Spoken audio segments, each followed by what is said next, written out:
আসসালামু আলাইকুম। আজকে আমি যে ব্লগটা আনলাম এটা একটু কষ্টদায়ক। আজকে পাপড়ি আন্টিরা কানাডা চলে যাবে। দেন পাপড়ি আন্টিরা আমরা অনেক মিস করবো, কারণ পাপড়ি আন্টিরা আমাদের সাথে থাকতো, আমাদের সাথে কাজ করতো।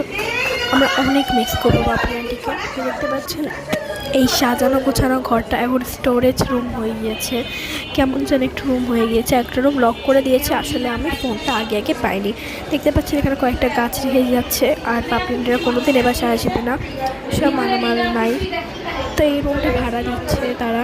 এখানে অর্ক ভাইয়া আছে, ওকে একটু বেশি দেখাচ্ছি আমি।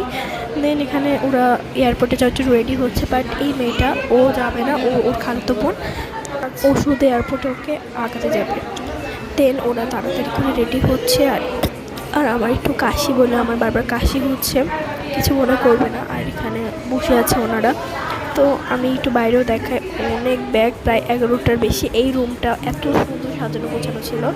এখন এই ঘরে মানুষ ভর্তি, এই ঘরে মানুষের পুরো মানে কারখানা দেখতে পাচ্ছেন।